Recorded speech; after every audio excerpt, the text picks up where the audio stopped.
Okay. Let's see. I'm just setting up some stuff. Cool.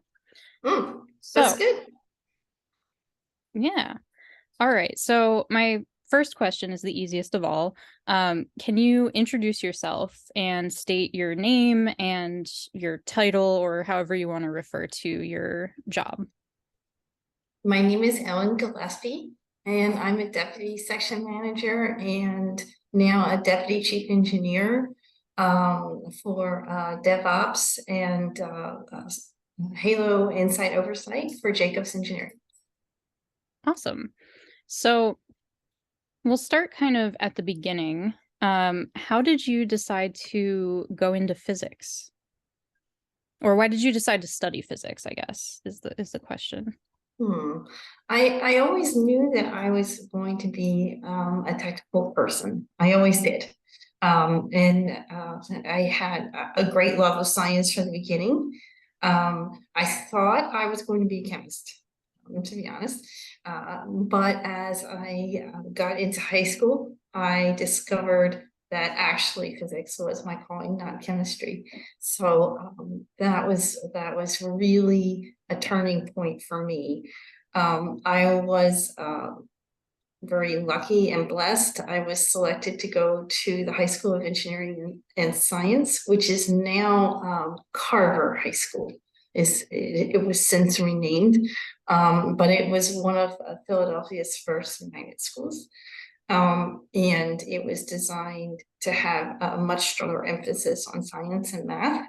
And so every day I boarded a special school bus where I was taken to this school that was actually on Temple University's campus.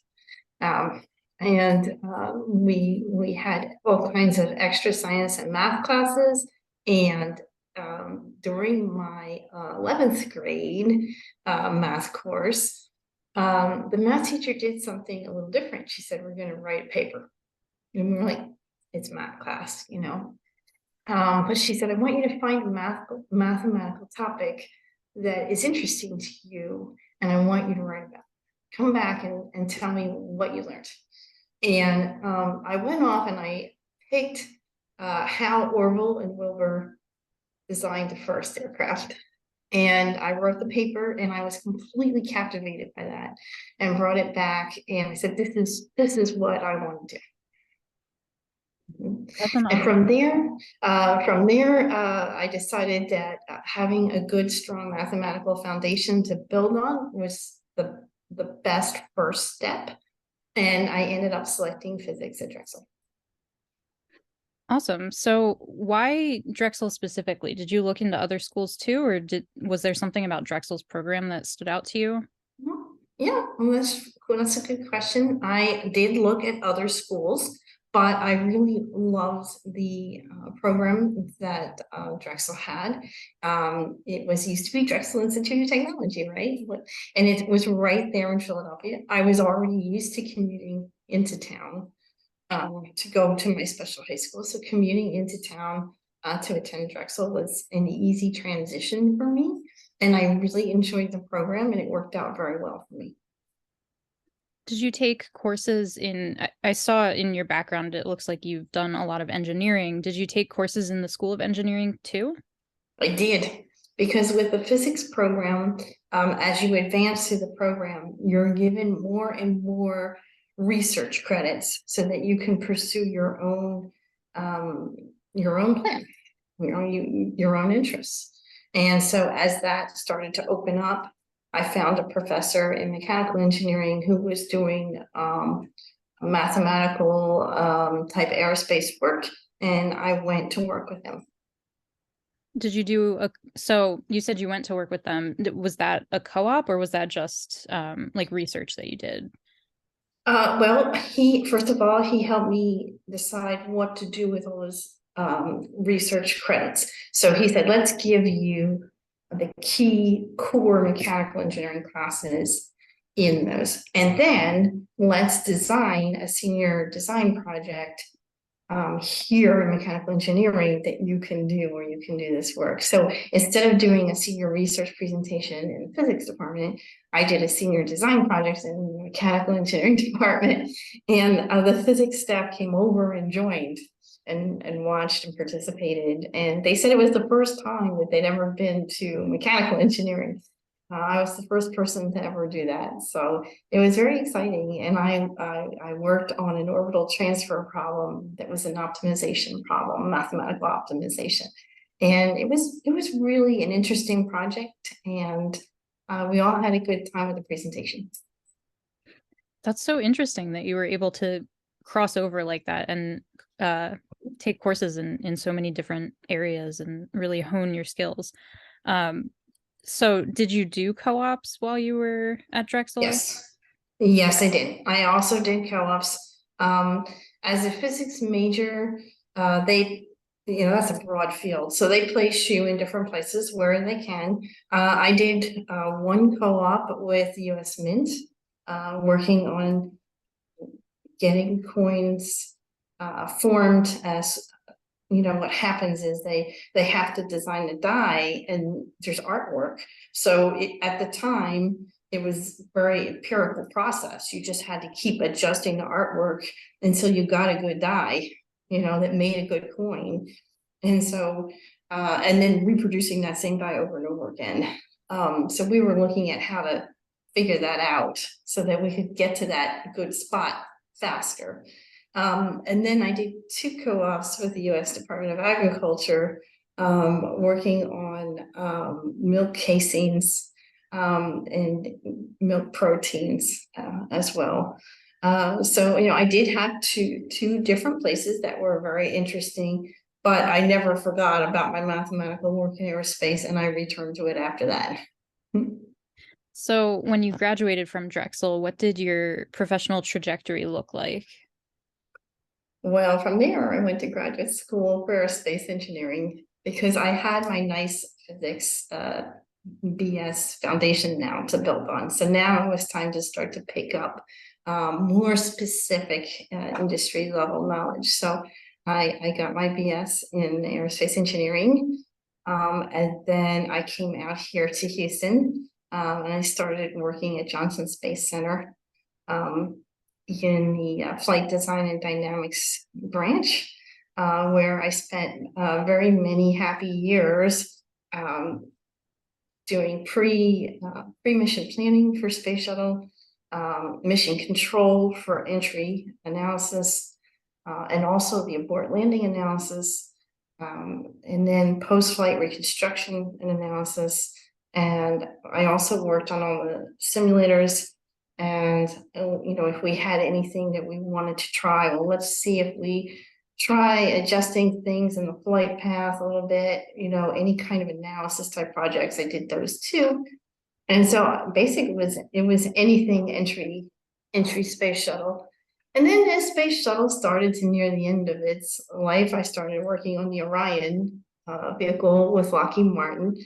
And I worked on the parachute systems for Orion. And then at that point, they really decided that they were going to put space shuttle at a complete stop. And if you had asked me at that point, what do you think? You think you'll leave now? I would have said not ever. I really love my work, but I had a beautiful little girl who was 9 months old. And so I went with her, and we had another beautiful little girl, and I returned to graduate school and got another degree in systems engineering. And then my girls are bigger, we're bigger. We're starting high school and middle school, and now it's time for me to come back. So it's very exciting to be back in the mix again. And I have this opportunity with Jacobs to support the Gateway program that NASA is developing now. If you're familiar with that one, we're building a new space station in orbit around the moon. And the idea is that it will be only inhabited a small part of the time. It's really to be an outpost that you can go to and dock with and then you can either go down to the moon, or you can leave from there and go out into the solar system. So it has to have a very sophisticated computer system that can completely manage this station when no one's there. But at the same time, it has to be able to work with the human team that visits it when they aren't there. So it's a very sophisticated system, and we're working on it now. What is your role in that? Well, some of the time, I'm doing what they call insight oversight, which means that you take your most experienced people and you have them take a look at the total system that's being designed and written in the software that's being written, and you have them provide a review of everything. Look at everything, see if it's okay. And then that way you have a chance to bring all your expertise to the table and work out any issues or problems, or have you thought of this? How are you going to do that? And then that, so it's kind of a guide, a technical guidance kind of role. And then at the same time, I also kind of help manage the team. So it's all the things that go along with that, making sure that everyone's taken care of and they've done all their reports, and they've submitted all their time cards and performance reviews and all that good stuff. So Is there a favorite thing that you've gotten to work on throughout your career, or a favorite role that you've had, favorite experience? I like working with the teams. That's always very rewarding. The technical teams are extremely rewarding because you have to work with people and you have to find really clever and creative, innovative ways to solve technical problems. So working with the technical teams probably has been my favorite. I can tell you that I supported mission control for a decade, and that was also a highlight. Because when you're in mission control working together and you're trying to bring a vehicle back, it's really fabulous. Can you talk a little bit about why the work that you're doing is important in the world today? Well, we want to explore, right? We want to go out and we want to understand what's in the universe, and we want to go out and be explorers, and we want to continue on to Mars. We use the moon as a stepping stone where we learn how to build shelters and small communities on another planet, so that we can do that for other planets that are further out. And this is our chance to do it. That's so cool. I've always been fascinated by, I'm not a science person at all, but I've Okay. always been fascinated by space, and it's so cool. So if you were talking with somebody who wanted to go into a similar career path as you, do you have any advice for them? Well, you're going to be doing a lot of math and science, so make sure you are on a STEM track. So from a young age, get on the STEM track, and just from there, I would say, continue to work on your courses. And then also I work with AIAA. I also work with ASME, and make sure that you have some way to connect with other professionals in the industry as well. So that at the same time that you're working on your things, you get to be connected to other professionals in the industry, and you get to see their challenges and their problems, and you get to learn and grow from them. And some of them even become mentors. So that is also a good idea. Have a mentor and make sure that you connect with others in your industry and stay on the STEM track. Absolutely. Are there any specific skills that you feel Drexel really helped you hone that you use in your day-to-day work? Well, one of the things that the technical program that Drexel offered is, you have to stay on top of it, and the STEM track tends to have a nice workload.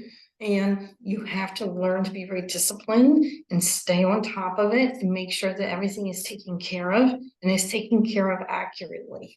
So it kind of teaches you to go back, do a good thorough job and then look and make sure that double check it, make sure that you have everything and that you have everything taken care of and submitting, because you need that good, strong work ethic and discipline to carry you through. Is there a challenge that you've dealt with in your professional career that that you learned and grew from, or that uh, is, I don't know, just a challenge that you've had to deal with in your professional career that has changed the way you think about things or has helped you get better at what you do? Mm-hmm. I would say as much as you can, when you have time, look at psychology, because understanding how the human mind works and how people work together helps you be more effective with your teams. Mhm. I think that's all of the questions that I had, but are there Mhm. any other things that you have done either in your time at Drexel or in your professional career that you feel like I missed or that you want to talk about? I think you did a good job of covering everything. But the only other thing I might add is, stay active, continue to look for those opportunities, apply, don't be afraid to apply. Um, get on LinkedIn, connect with as many on LinkedIn as you can and look for opportunities that way, because that can also be very helpful and effective, and just have a lot of fun with it. There's a lot of good opportunities out there and you can make friends as you grow. Absolutely. It's so great that you love what you do. I think a lot of people don't and kind of get stuck. So I think it's awesome that you were able to follow your passions. Thank Um, you. Thank you again for spending the time talking with me today. The next steps for this would be I will cut together a video, and I saw the photos that you shared with me. I will use those. Um, Mhm. if I need anything else, I'll let you know. But once I cut the video together, I'll send it to you to review before we share it anywhere. And then we will share it. Sounds fabulous. All right, well, I'm going to continue what I'm doing. Contact me anytime. Sounds good. Thank you. Have All a good right, one. take care. Bye. Bye.